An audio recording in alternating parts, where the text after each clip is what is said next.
ঘুম ভেঙেছে 3টের সময়, কিন্তু বিছনা থেকে নেমেছি 5টার সময়।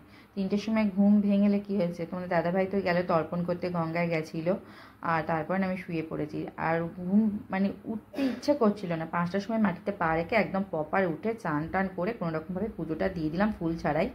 ফুল তেমন ছিল না, অল্প একটু ফুল ছিল, ওই দিয়েই পুজো দিয়েছি ভালো করে, যেহেতু দুপুরবেলা আবার মানে বেলার দিকে পুজো দেবো সেই জন্য একবার দিয়ে দিই। প্রদীপ ধরে দিচ্ছে, সকালবেলা বৃষ্টি এলো, এই যে তারপরে সংসারে কাজ করছি, তোমাদের দাদাভাই এখন চলে এসেছে, ও ফুলের মালা এক গাদা নিয়ে এসেছে, বেশ ভালো, ওই বাড়ির জন্য এনেছে, এখানের জন্য এসেছে।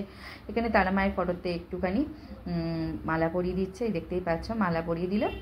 আর ওখানেও তারপরে ঘরে আমার মানে দুর্গা মায়ের ফটো আছে, ওখানেও মালা পরিয়ে দিয়েছে, বেশ ভালো লাগলো। তোমাদের দাদাভাই এরকম ভক্তি দেখে বেশ ভালো লাগলো। তারপরে ধূপ ধরালো, কালকেও তো একটা ধূপ কিনে নিয়ে এসেছিলো, খুব গন্ধক ছিল ধূপটা, মানে ওই ধূপটাই নিচে জ্বালালো, বলে ওই ধূপটা কোথায়, মানে ওখানেই আছে। তারপর নিচে জ্বালিয়ে দিল, ভালো।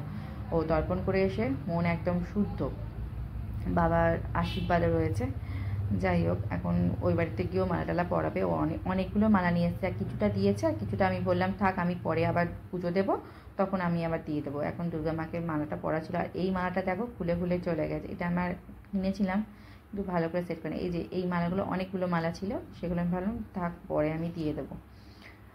আর এখনও একটু ধূপটা ধরিয়ে দিচ্ছে, দেখতেই পাচ্ছ। আর আমি এবারে সমস্ত কাজ কমপ্লিট করে তারপর ভাবলাম টিফিনটা করে নিয়ে একবার স্নান করব, তাই ও এখন যাচ্ছে ওই বাড়ির দিকে।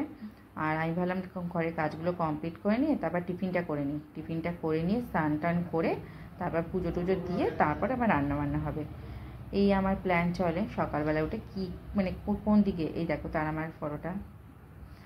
আর এই যে আমি এখন সোজা চলে এসেছি টিফিন করতে, এই যে এখন করছি পরোটা। আজ ভাবলাম না, আজ পোড়া জিনিস খাবো না, তাই একটু পরোটা করে নিলাম। আর তোমাদের সাথে একটুখানি দেখিয়ে দিচ্ছি পরোটা করছি আমি, একটুখানি ভিডিও করেছিলাম, এক হাতে ক্যামেরা নিয়ে আর এক হাতে পরোটা করছি, বুঝেছো। পরোটার সাথে কি করব বুঝে পাচ্ছিলাম না, সেজন্য ভাবলাম বেগুন ভাজি, ওরা তো বেগুন ভাজা দিয়ে পরোটা খেতে খুব ভালোবাসে। এই যে বেগুনটাও বসিয়ে দিয়েছি তেলে, একদম হালকা তেলে বেগুনটা ভেজেছি গো, যেহেতু তোমাদের দাদাভাইকে বারণ করে। আর পাখিদের রুটি দিয়েছি, পাখিরা, আমি যেই ক্যামেরাটা অন করেছি পাখিরা রুটিগুলো নিচ্ছে আর ওই ছাদের মধ্যে গিয়ে বসে বসে খাচ্ছে, তাই তোমাদের সাথে দেখাচ্ছি। শালিক পাখি, অনেক রকমের পাখি। আর এই যে আমার বেগুন ভাজাও রেডি হয়ে গেছে, ওদের টিফিনটা গুছিয়ে এখন স্নান টান করে একেবারে ঠাকুরঘরে চলে এসেছি। এই যে তোমাদের দাদাভাই ফুলের মালা, বেলপাতা, দুব্বা সব দিয়ে দেয়, তুলসী পাতা, তারপরে নীলকণ্ঠর মালা আছে, বেল ফুলের মালা চারটে আছে, গাঁদা ফুলের মালা 3টে ছিল, একটা হাত থেকে পা লেগে গেল গো, ওটার কী হবে। জবা ফুলের মালাও আছে, সব রকম মালা বেশ গুছিয়ে নিয়ে এসছে, এটা ভালো লাগলো। আর কি, এবার পুজোটা ঝটপট করে দিয়ে দেবো, দিয়ে তারপরে আমরা রান্নাবান্নার দিকে।